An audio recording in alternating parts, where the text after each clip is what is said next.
Good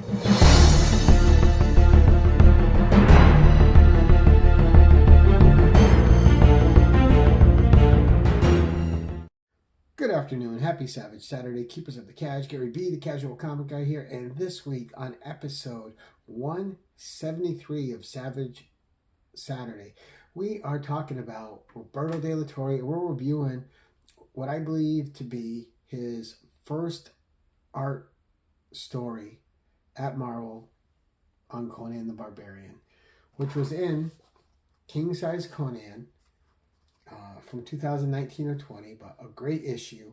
His was the third story in, and he was penciling a story by Chris Claremont, so it's already greatness there. And then you have Roberto de la Torre just coming in and making his mark instantly on Conan the Barbarian, and we're going to talk about that because it's absolutely fantastic. Now,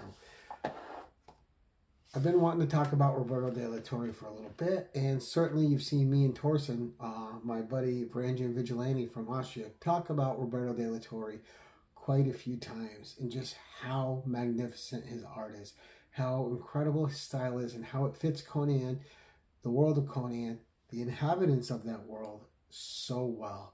And I'm sure we're going to do a feature on that at some point, but today we're here to talk about what I believe was his first story work on Conan the Barbarian. Now I am going to show you a cover he did, which was a 1 in 25 cover on Conan the Barbarian, issue 17. I got a nice picture of it over there for you. Unfortunately for me, that's one issue I don't own. I gotta get it at some point, and it's just hard for me to find. It's definitely a hole in my Conan collection, so I gotta get that one, especially since I love Roberto de la Torre's work so much.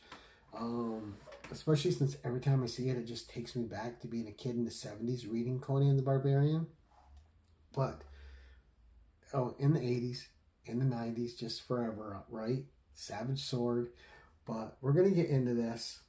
This is a great story. The story's got heart to spare, and you're going to see.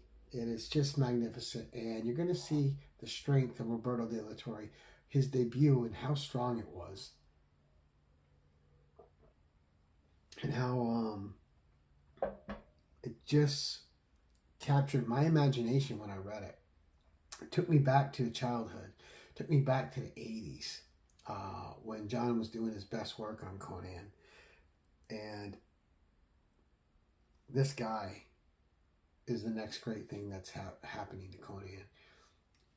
His mark, I don't think it's too early to say, is going to be that of legend when it comes to Conan the Barbarian fiction and representation.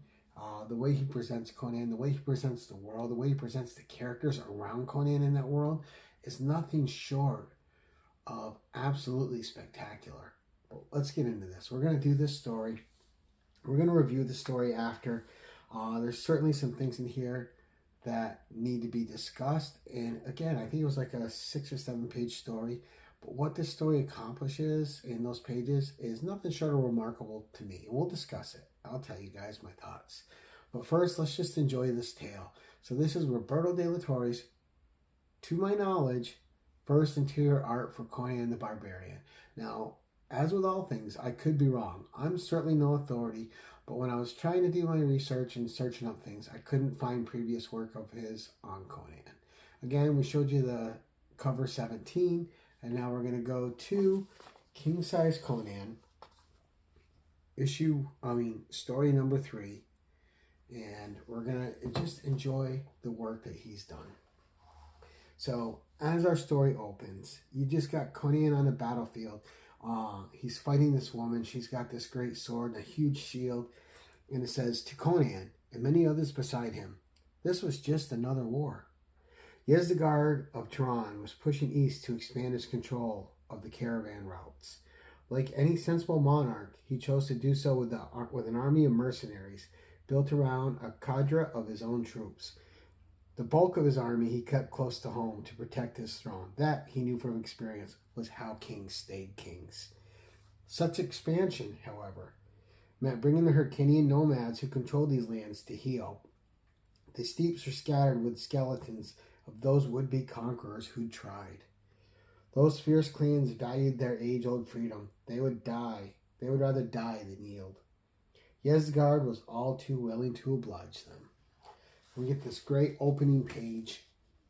Conan in battle against this fierce woman warrior who is given as good as she gets. And what a spectacular intro to Conan from Roberto de la Torre. I mean, just look at that. So then as we turn the page, we get this 2-page spread, and we'll just get right back to the story. And it says, Die by the Sword. Script by Chris Claremont. Art by Roberto de la Torre. Color by Carlos Lopez, who does a spectacular coloring job on this tale, as you'll see. And VC's Travis Lanham on the lettering, which is also spectacular. And we'll talk about that because the lettering in this is important and it works well. All 4 of them combined made a great tale. So, our next page, the outcome seemed preordained. Yezdegard's forces far outnumbered the nomads. His generals thought that made them unbeatable. Their arrogance almost cost their king the war. The surprise was that every member of these roaming clans, man and woman, adult and child, took up arms against them. All were warriors. If they could carry a blade or draw a bow, they fought with a ferocity few of their attackers had ever seen. They would not yield, and if fate deemed that they would die, they would make their adversaries pay a fearful price. For Conan, it was like fighting Sumerians, and this woman, one of the best. And we get this great 2-page spread from Roberto de la Torre. I mean, look at that setup. Fierce battlefield. You got Conan back here fighting this woman. You got them just in the middle of this all-out war for the territory. And it's just amazing. Just what a great job. The coloring's great. Letters are spectacular. Everything is just kicking. Next page. The problem with a real battle is that it isn't choreographed. Threats can come at any time from any side. That's why if you're not quick, you're too often dead. The woman is very quick. Too late, the Sumerian realizes. Possibly even quicker than him. Possibly. And you see her take another swing at Conan as we're seeing them in battle. And she misses and Conan disarms her. And then it says, but not quite, as he shoves his sword through her and in her life. Because he doesn't think about the battle just won. There are too many more yet to fight.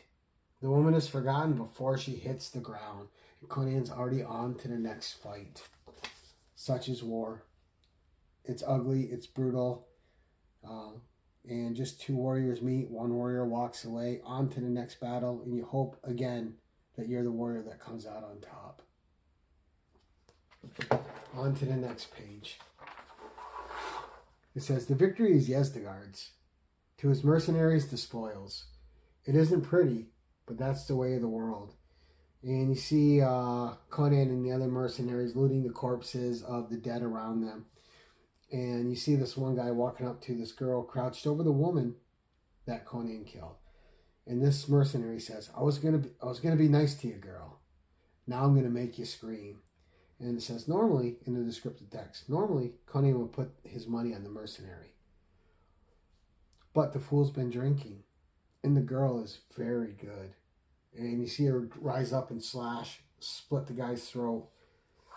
And Conan walks up to her and extends his hand. He goes, hers is a face and fighting style he's seen before. And then Conan speaks. He says, battle's over, child. Your people lost.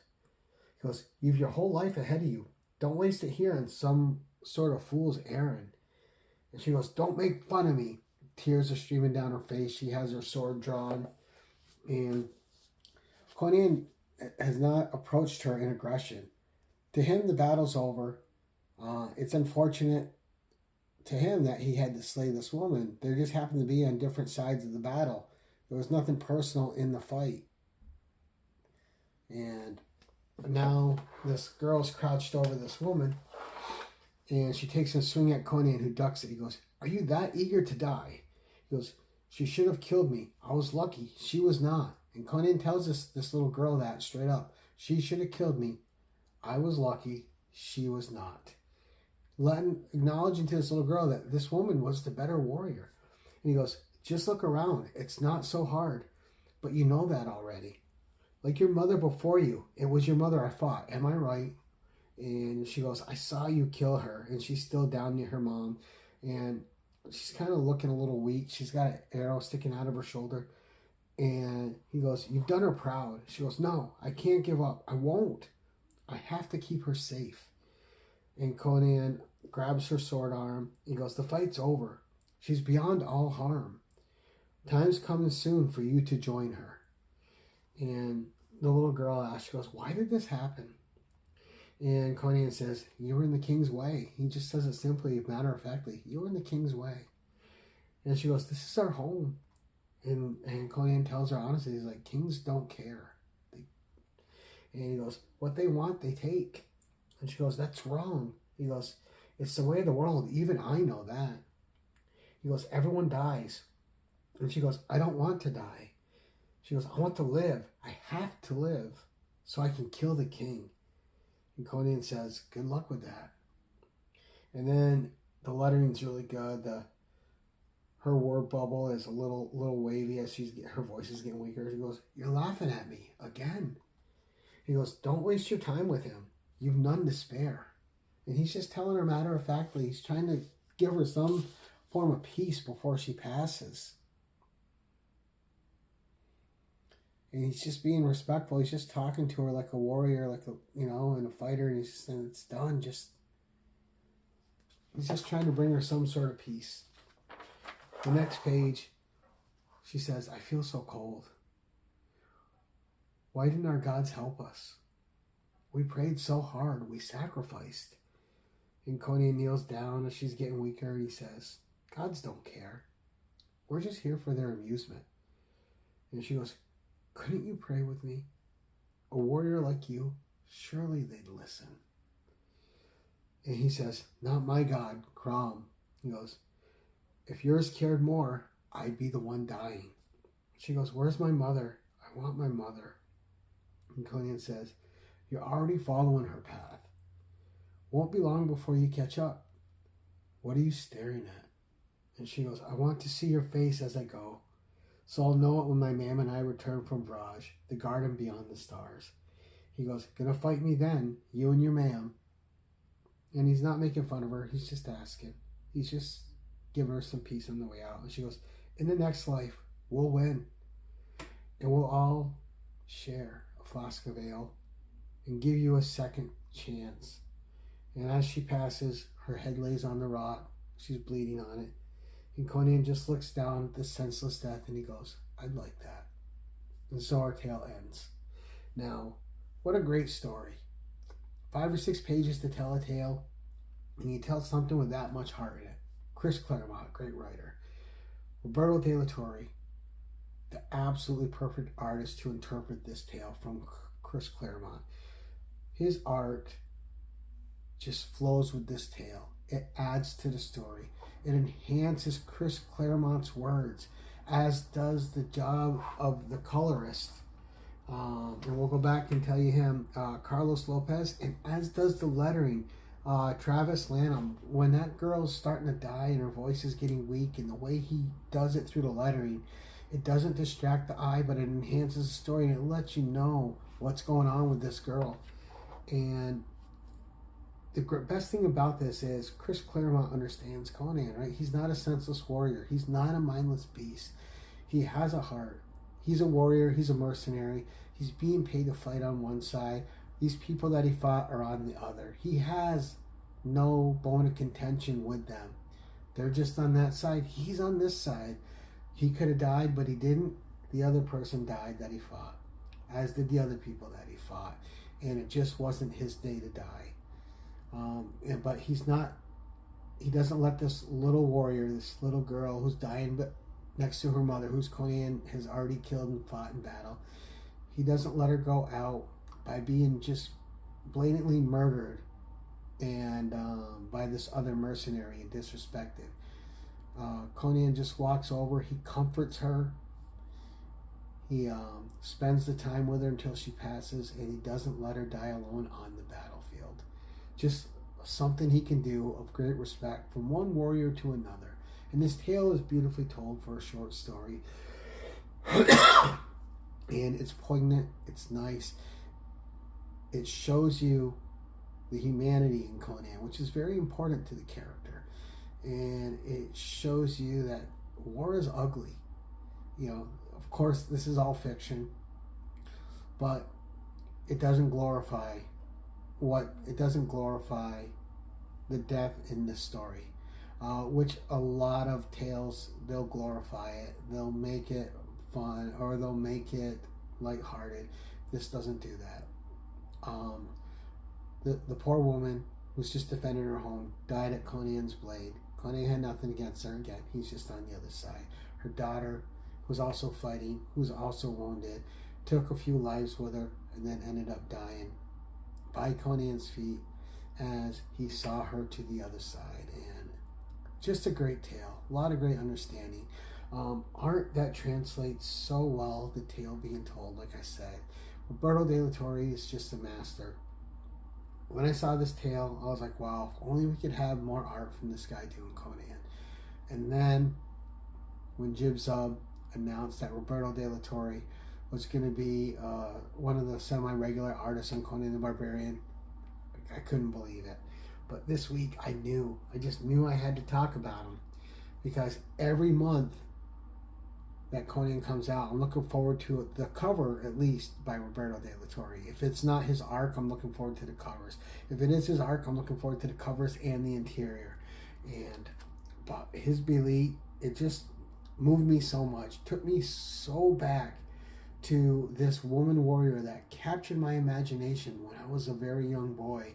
And to me, I just can't wait to see her on the silver screen or represented in film or TV in some way with Conan, this love of his life, the only person he was ever a little lenient with as to how they treated him. And when I saw his depiction of her, it was like a full circle moment, right? Just bringing me back to those days. Not that his art hasn't been doing it, it has, but finally to have his Belit on a cover, represented in this way, next to Conan, companions in arms, the lion and the tigress side by side. I just knew I had to go back and revisit his first tale. And then I thought, well, I wonder how many people have heard this tale, how many people have read this tale, have seen this tale, have seen Roberto de la Torre's first art, and I knew I had to share it with you guys this week. So obviously this is A++ for me all day long. Roberto de la Torre, the next amazing thing that's happened to Conan the Barbarian. And I just hope this guy jaws him for years. His stuff is amazing, and nothing but respect for what this man can do. The way he inks himself is incredible. His art is incredible. And he is up there with one of the all-time greats for me with Conan artists already. And I think everything he's done in the last couple of years has proven that he's worthy of being titled as one of the greats. But that's it for today, guys. Let me know what you think of the story. Let me know if you connect with Roberto de la Torre's Conan art as much as I do. And until next time, thank you for watching, and keep it casual.